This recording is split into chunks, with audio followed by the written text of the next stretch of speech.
नमस्कार, NB news world में आप सभी का स्वागत है। मैं हूं धनेश्वरी देवांगन। अब खबरें विस्तार से। प्रधानमंत्री नरेंद्र मोदी ने सोमवार को अपने मलेशियाई समकक्ष नजीब रजाक के साथ बातचीत की, जो द्विपक्षीय सहयोग को बढ़ाने के सिलसिले में थे, जिससे बेहतर भागीदारी बनाने पर ध्यान केंद्रित किया गया था। प्रधानमंत्री नरेंद्र मोदी और मलेशिया के पीएम नजीब रजाक के बीच सोमवार को द्विपक्षीय संबंधों पर बातचीत हुई। नजीब रजाक ने कहा कि भारतीय प्रधानमंत्री Narendra Modi man of action हैं। वो दोनों देशों के बीच समझौते को जल्द से जल्द अमली जामा पहुंचाना चाहते हैं। पीएम नरेंद्र मोदी ने कहा कि भारत और मलेशिया के बीच पुराना रिश्ता है। दोनों देश एक साथ मिलकर एक नए अध्याय की शुरुआत कर सकते हैं। सुरक्षा के मामले में दोनों देशों को एक दूसरे के साथ मिलकर काम करने की जरूरत है। पीएम ने SU30 फोरम के गठन पर खुशी जताई। मोदी ने कहा कि दोनों मुल्कों को सांस्कृतिक संबंधों को और मजबूत करने की जरूरत है।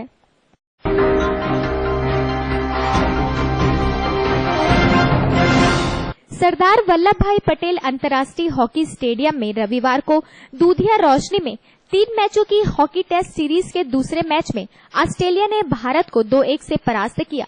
इसके साथ ही वह सीरीज में भी 1-0 से आगे हो गई।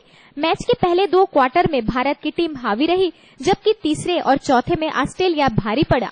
भारतीय टीम की आखिरी मौके पर गोल खाने की कमी एक बार फिर उजागर हुई। वहीं दर्शकों का उत्साह चरम पर रहा। पूरा स्टेडियम खचाखच नजर आया। सोमवार को सीरीज का तीसरा मैच और भी ज्यादा रोमांचकारी होगा, क्योंकि भारत इस सीरीज को जीतने के लिए अपना पूरा दमखम लगाएगी।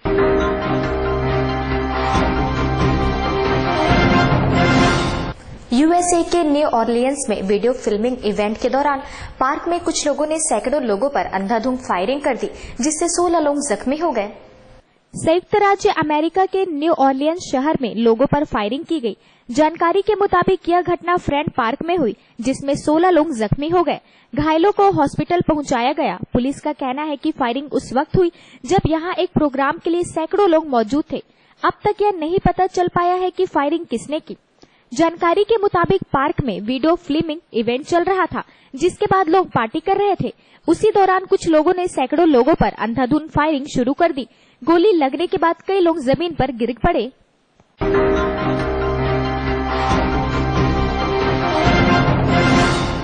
विश्व हिंदू परिषद के दिवंगत नेता अशोक सिंघल के लिए आयोजित शोक सभा में राष्ट्रीय स्वयंसेवक संघ परिवार ने अयोध्या में राम मंदिर निर्माण का मुद्दा उठाया।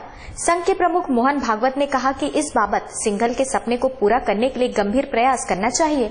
हाल ही में विश्व हिंदू परिषद के वरिष्ठ नेता रहे अशोक सिंघल के देवासन के बाद दिल्ली के केडी जावत रेसलिंग स्टेडियम में आयोजित एक शोक सभा के दौरान संघ परिवार ने अयोध्या में राम मंदिर के निर्माण का मुद्दा उठाया। राष्ट्रीय स्वयंसेवक संघ के प्रमुख मोहन भागवत ने कहा कि इस बाबत हिंदुत्ववादी नेता के सपने को पूरा करने के लिए गंभीर प्रयास करना चाहिए। सिंघल को भावभीनी श्रद्धांजलि देते हुए भागवत ने इस महीने के शुरुआत में उनसे हुई आखिरी मुलाकात को याद करते हुए कहा कि वह 2 चीजें पूरी करना चाहते थे: राम जन्मभूमि में मंदिर का निर्माण और वेदों का प्रसार। संघ के सर संचालक मोहन राव भागवत ने मेदांता अस्पताल में उपचार के दौरान अशोक सिंघल के साथ हुई उस वार्ता की चर्चा का जिक्र करते हुए कहा कि अशोक सिंघल ने अपने जीवन में 2 संकल्प किए थे, एक अयोध्या में भगवान राम के भव्य मंदिर का निर्माण करना और दूसरा संसार में वेदों का प्रचार प्रसार करना। मोहन भागवत ने कहा कि हमें उनके इस संकल्प को पूरा करने के लिए उनके संकल्प को अपना संकल्प बनाना होगा।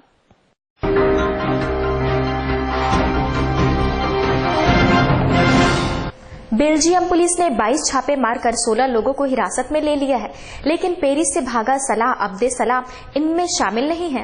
पेरिस हमले की तर्ज पर आतंकवादी हमले होने की आशंका के चलते बेल्जियम ने राजधानी ब्रसेल्स में एक साथ 22 स्थानों पर छापेमारी कर 16 लोगों को हिरासत में ले लिया है। हालांकि छापेमारी में कोई भी विस्फोटक सामान बरामद नहीं हुआ है। वहीं पेरिस हमले का मास्टरमाइंड अभी भी पकड़ से दूर है। इससे पहले सुरक्षा व्यवस्था तथा निगरानी बढ़ा दी गई है और चप्पे चप्पे पर भारी हथियारों से लैस पुलिस और सैन्य बलों की तैनाती कर दी गई है। आतंकवादी हमले के खतरे को देखते हुए यहां पहले ही हाई अलर्ट की घोषणा कर दी गई है।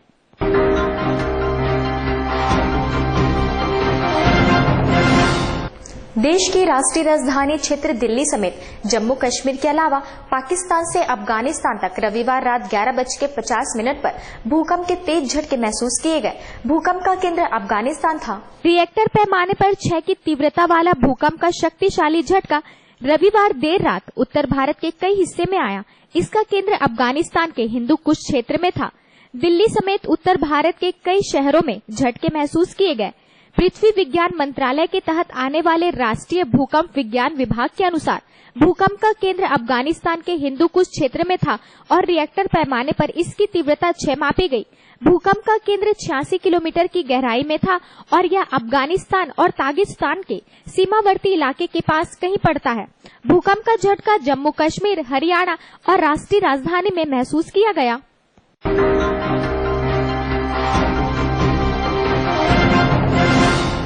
अपने बेटे तेज प्रताप यादव के शपथ पर सवाल उठाए जाने के बाद राजद सुप्रीमो लालू प्रसाद यादव ने रविवार को पीएम नरेंद्र मोदी पर हमला बोला। लालू ने कहा कि नरेंद्र मोदी ने प्रधानमंत्री पद की शपथ लेते समय एक शब्द को गलत पढ़ा था, इसलिए उन्हें दोबारा शपथ लेनी चाहिए। राष्ट्रीय जनता दल के मुखिया लालू प्रसाद यादव ने प्रधानमंत्री नरेंद्र मोदी को दोबारा शपथ लेने की सलाह दे डाली है। लालू यादव के बड़े बेटे तेज प्रताप यादव को शपथ ग्रहण के दौरान एक शब्द का गलत उच्चारण करने के कारण मंत्री पद की शपथ दोबारा लेनी पड़ी थी। इस गलती को लेकर सोशल मीडिया से लेकर चारों ओर खूब हो हल्ला मचा था। 2 दिन तक इस मसले पर खामोशी धारण किए रहे लालू यादव ने रविवार रात 2 ट्वीट किए। इन दोनों ट्वीट्स में उन्होंने पीएम मोदी को निशाना बनाया गया। लालू यादव ने अपने ट्वीट में पीएमओ इंडिया के यूट्यूब चैनल द्वारा 26 मई 2014 को अपलोड किए गए वीडियो का लिंक दिया। इस लिंक के हवाले से लालू यादव ने कहा कि चूंकि पीएम मोदी ने भी एक शब्द का उच्चारण गलत किया है, इसलिए उन्हें भी दोबारा शपथ लेनी चाहिए।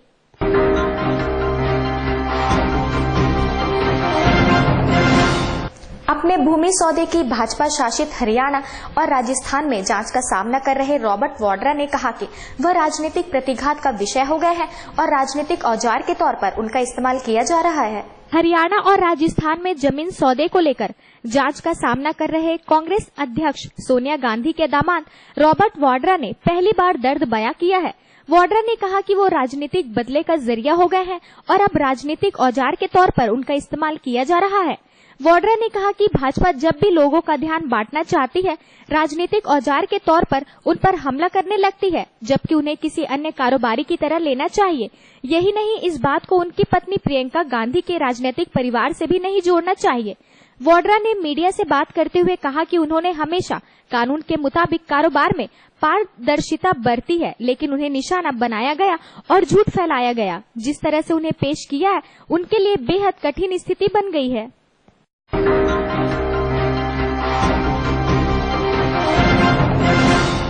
उत्तरी कश्मीर के एलओसी के साथ सटे जिला कुपवाड़ा के मनीगढ़ इलाके में रविवार को आतंकियों के साथ एक भीषण मुठभेड़ में लेफ्टिनेंट कर्नल सहित 3 सैन्यकर्मी घायल हो गए। कुपवाड़ा जिले के मनीगढ़ क्षेत्र में आतंकियों के खिलाफ 13 नवंबर से सेना और पुलिस द्वारा संयुक्त रूप से चलाए जा रहे ऑपरेशन के दौरान रविवार को एक लेफ्टिनेंट कर्नल और एक कांस्टेबल जख्मी हो गए। दोनों को द्रिगमूला सैन्य अस्पताल में भर्ती कराया गया। क्षेत्र में मुठभेड़ जारी है। जानकारी के अनुसार सेना के 44 राष्ट्रीय राइफल्स और 4 व 9 पैरा के कमांडो आतंकियों को घेरे हुए हैं। देर रात एक आतंकी मारा गया। हालांकि सेना ने इसकी आधिकारिक पुष्टि नहीं की है।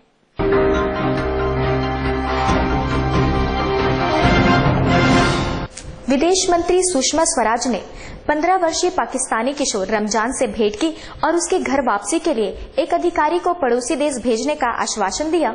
मध्य प्रदेश की राजधानी भोपाल में एक अनाथालय में रह रहे पाकिस्तानी लड़के रमजान से विदेश मंत्री सुषमा स्वराज ने आश्रम में मुलाकात की और इस बात का आश्वासन भी दिया कि वह पड़ोसी देश से गुजारिश करेंगी कि वह रमजान को उसकी मां से मिलने दे। इस मौके पर उन्होंने कहा कि भारत चाहता है कि रमजान का अपनी मां से मिलन हो जाए। वहीं स्वराज ने मुलाकात के बाद रमजान से कहा कि यहाँ का माहौल ठीक है, लेकिन वहीं के लोग मां को यहाँ आने से रोक रहे हैं। स्वराज ने कहा, भारत चाहता है कि रमजान कराची में अपनी मां के पास चला जाए। पाकिस्तान को यह मानना पड़ेगा कि रमजान पाकिस्तानी नागरिक है। अगर इसके मां के पास यात्रा से संबंधित जरूरी दस्तावेज नहीं है, फिर भी भारत उनको वीजा देगा।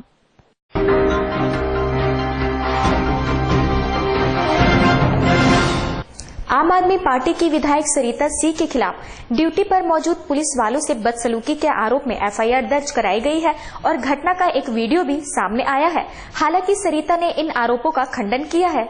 आम आदमी पार्टी की विधायक सरिता सिंह का एक वीडियो सामने आया है जिसमें वह दिल्ली पुलिस के एक एएसआई को धमकी दे रही हैं।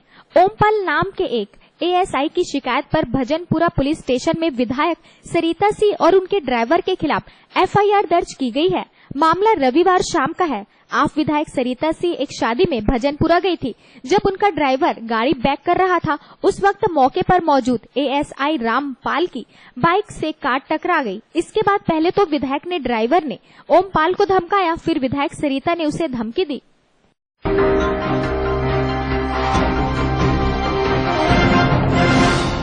समाजवादी पार्टी के मुखिया के जन्मदिन पर प्रदेश में जहां जगह जगह पर रक्तदान के साथ पौधारोपण तथा अन्य कार्यक्रम का आयोजन किया गया, वहीं पीतलनगर मुरादाबाद में मामला बिल्कुल जुदा रहा। यहां पर कार्यकर्ताओं ने बार बालाओं का डांस कराने के साथ उनके साथ ठुमके लगाए और उनके ऊपर नोटों की बारिश की। एसपी सुप्रीमो मुलायम सिंह यादव के जन्मदिन पर पंचायत भवन में आयोजित एक कार्यक्रम में बार बालाओं का डांस हुआ। समाजवादी पार्टी के नेता ने इन बार बालाओं पर नोटों की बारिश भी की। एसपी मुखिया के जन्मदिन पर पंचायत भवन में सिपाहियों ने पहले नेताजी के 76वें जन्मदिन का केक काटा और फिर ऑर्केस्ट्रा की बालाओं के साथ खुद भी जमकर ठुमके लगाए और नोट भी लुटाए।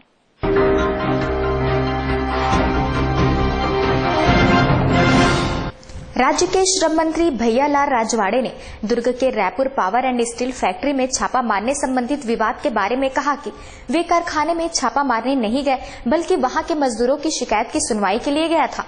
मंत्री के स्टाफ द्वारा 5 लाख रुपए रिश्वत मांगने संबंधी उद्योगपति के आरोप के बाद श्रम मंत्री भैयालाल राजवाड़े ने इस मामले की मुख्यमंत्री डॉक्टर रमन सिंह से जाँच करवाने की बात कही, जिससे दूध का दूध और पानी का पानी हो जाएगा। श्रम मंत्री भैयालाल राजवाड़े ने कहा कि मैं कारखाने में छापा मारने और उद्योगपति के पैसा मांगने के आरोपों को खारिज करता हूं।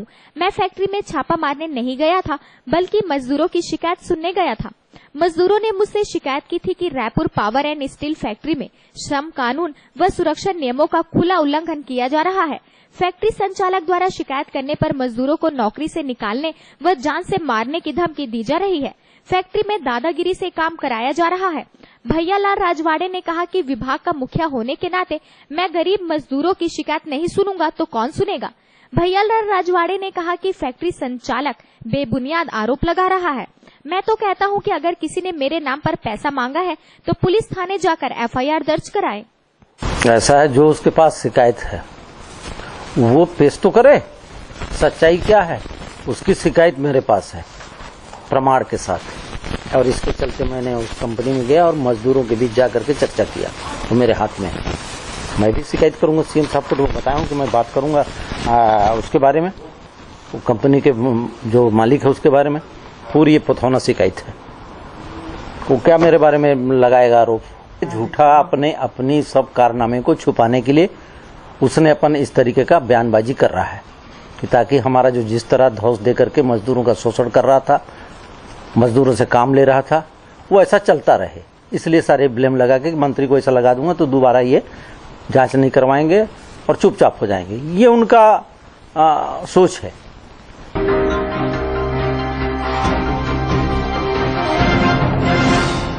छत्तीसगढ़ में करोड़ों रुपए के नान घोटाले मामले की उच्च स्तरीय जांच और दोषियों पर कार्यवाही को लेकर एनजीओ हमर संगवारी की जनहित याचिका को हाईकोर्ट ने सुनवाई के लिए स्वीकार किया है। इस पर 24 नवंबर को सुनवाई होगी। छत्तीसगढ़ में सार्वजनिक वितरण प्रणाली में हुए करोड़ों के घोटाले को लेकर एनजीओ हमर संगवारी के राकेश चौबे, प्रदेश कांग्रेस अध्यक्ष एवं वित्त आयोग के पूर्व अध्यक्ष वीरेंद्र पांडे ने सुप्रीम कोर्ट में याचिका दाखिल की थी। सुप्रीम कोर्ट ने सभी याचिकाओं पर एक साथ सुनवाई करते हुए याचिकाकर्ताओं को निर्देश दिया, पहले छत्तीसगढ़ हाईकोर्ट में याचिका दाखिल करें।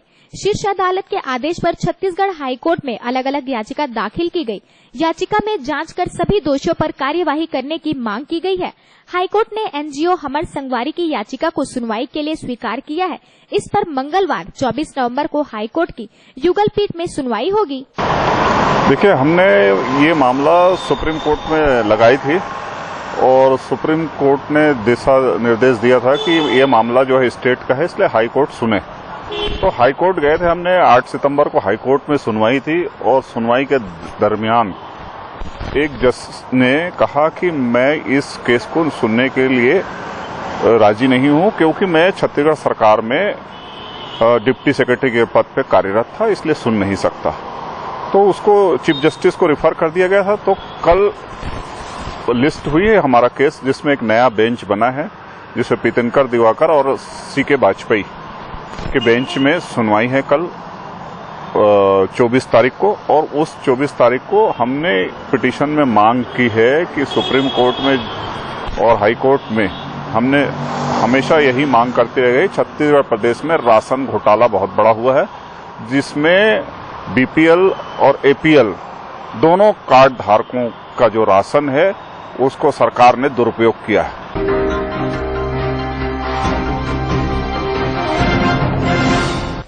छत्तीसगढ़ की राजधानी रायपुर के देवेंद्र नगर विद्या मंदिर स्कूल में राज्य स्तरीय बॉडी बिल्डिंग प्रतियोगिता का आयोजन किया गया, जिसमें युवाओं ने अपने कट्स पैक्स ऐप दिखाकर जजेस को इम्प्रेस किया।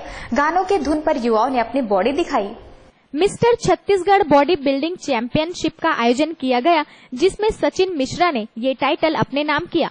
अब 19 दिसंबर को हरिमपुर हिमाचल प्रदेश में होने वाले मिस्टर इंडिया कंपटीशन में हिस्सा लेंगे। इसमें 9 जिले से 75 प्रतियोगी भाग ले रहे हैं इसमें ना, और इसमें 3 खिताब रखे गए हैं, डिसेबल्ड, मास्टर्स एंड मिस्टर है, जिसमें एक physical disable, master and mister. Master जो ओवर 40 है, मिस्टर जो है मतलब ओपन ग्रुप रहेगा। यस। और ये जो प्रतियोगिता कराई जा रही है, इसमें राष्ट्रीय टीम का सिलेक्शन किया जाएगा छत्तीसगढ़ के लिए, राष्ट्रीय खेल के लिए ना।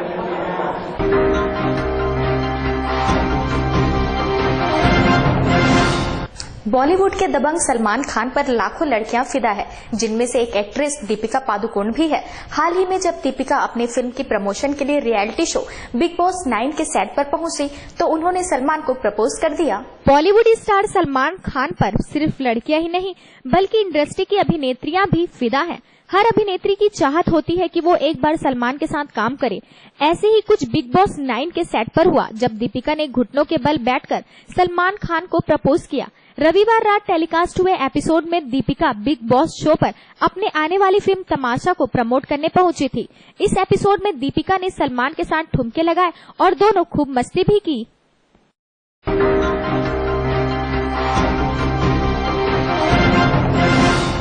ताजा तरीन खबरों के लिए बने रहिए हमारे साथ एनबी न्यूज वर्ल्ड में।